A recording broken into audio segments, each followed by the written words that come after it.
What's up? I'm Hugz. That's Sam. Welcome to Hugz and Sam. Today we're jumping into Avatar: The Last Airbender, Book 3, Episode 7. Last we left off. That was nice. Thank you. That was nice. I appreciate that. Yeah. So last we left off, We found out a bunch of stuff about the ancestry of the they Fire went to Nation lords. Ancestry.com, 23andMe, and they Yeah. figured out They that sent off their spit in a tube. Sozin and Roku were Yes. like biffles for riffle. Yes. And then they had a little bit of a And rift. then their of kids friendship. from Well, it was so it's whatever. Their kids' ended up getting together. Yeah, they're Zuko's great grandfathers. Yes. Yeah, So their his mom's grandfather and his dad's grandfather. dad's grandfather. Yes. And now he has the like ceremonial. What is it? The crown prince. The prince thingy. Which he is the crown prince anyway, right? Yeah, that Sozin had given Roku. Mm-hmm. Which, whenever I saw Roku wearing it, I was You were like, confused by it? why, if he was like, Well, because originally you thought they were related. Yeah, at first I was like, is that, well, first I said, is it Roku? Like, is Sozin Roku, But then I'm like, oh, okay. And then we had everything explained. And Yeah. if you didn't see our last reaction, you should go watch it because we say everything that we're saying right now. Yeah. But anyway, it was really cool getting that background information. It was really interesting to see how everything is so connected. There's always that small world thing. Mm-hmm. But to know that he is half this evil kind of monolith of the Fire Nation from his great-grandfather on down, what Mm-hmm. they've represented. And then on the other side, to have Roku and all the good that he represented. Yeah. It kind of... And how Roku died. Like, that was sad. Yeah.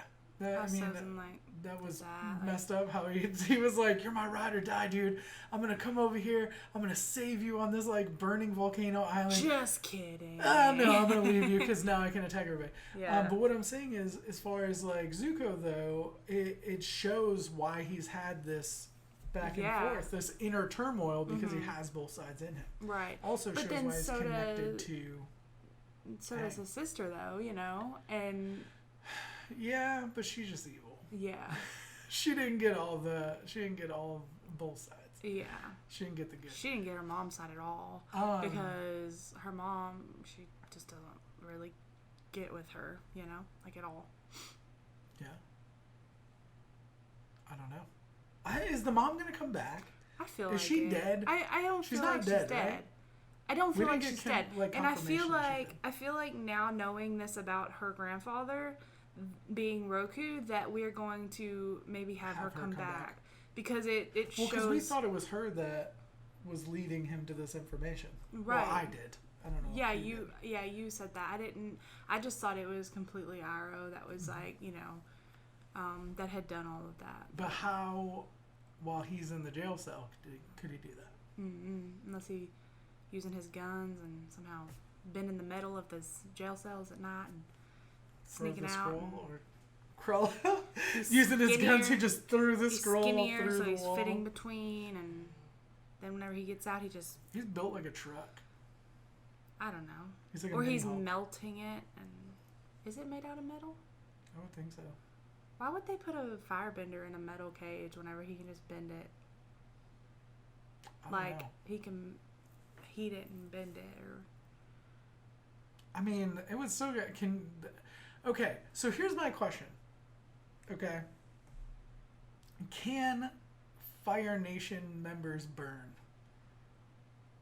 Like, can you burn yourself? Well, like, I don't think so. Because you bend fire. Right. Right? And like, But, like... their actual hands heat up, so it's not like... Is and it they, their like, hands heat up?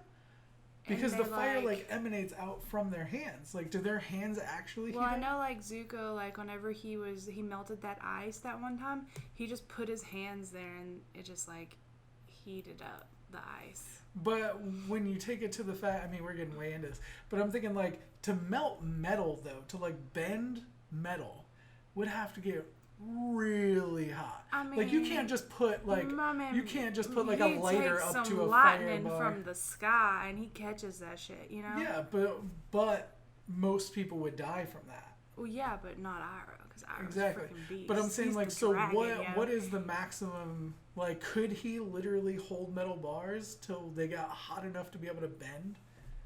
I feel like A, that would take a lot of time, and B, that's like really intense. Yeah.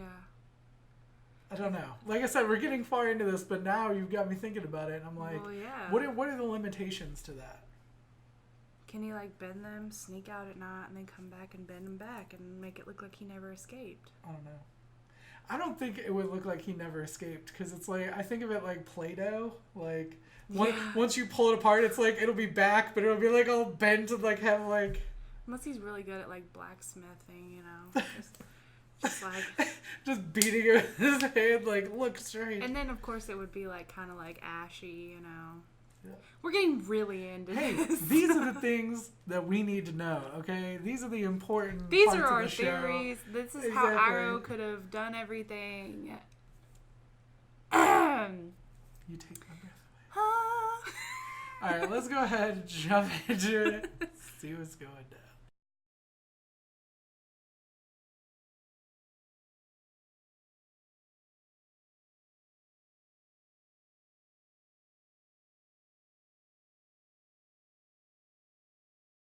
Because I always thought like homing pigeons or messenger pigeons like know how to get back to a location or to go to certain locations. Yeah. Like it doesn't just understand go here. Yeah. You know, go wherever. Right. I don't know. But again, it's a cartoon in Yeah. a cartoon world. So we don't need explanations for everything. Exactly. Even though sometimes we want some.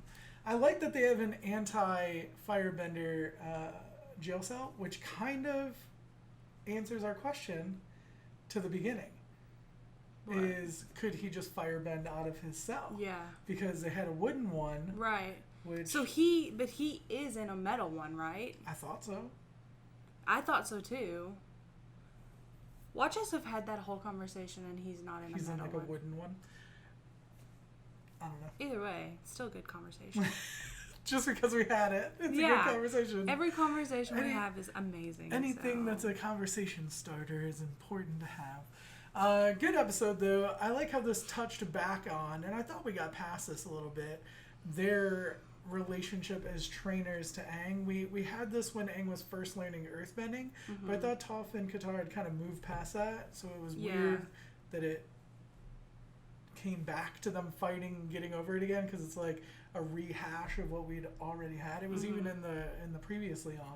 Yeah. But it just seemed like they had moved on and they had gotten so tight, like close knit after that. You know, they've done the makeovers. They've done, there's so many things that they've done as a duo since then.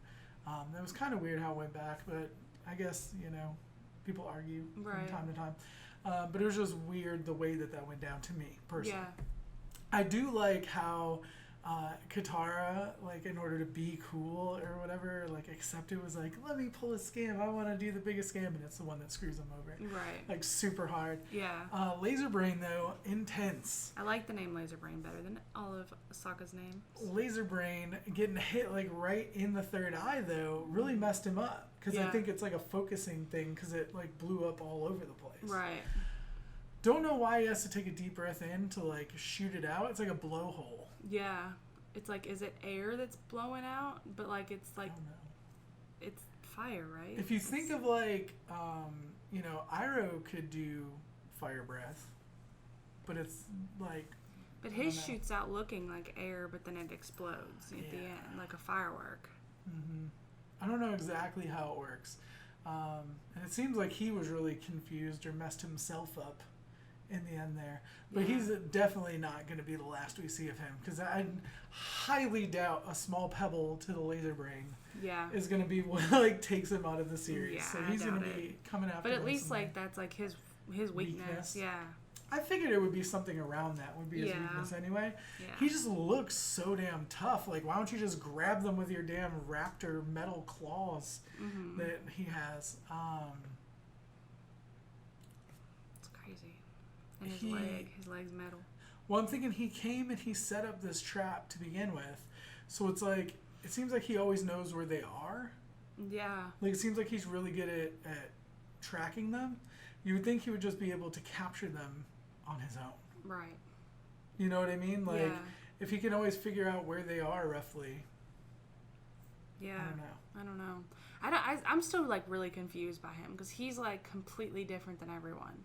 Yes. Like, He also why seems is he so mega different? powerful. Like, why is he, like, half metal? He's, like, a robot. Don't know. Like, who made him? Where did he come from? You know? I don't know. Why does he have a blowhole? I don't know.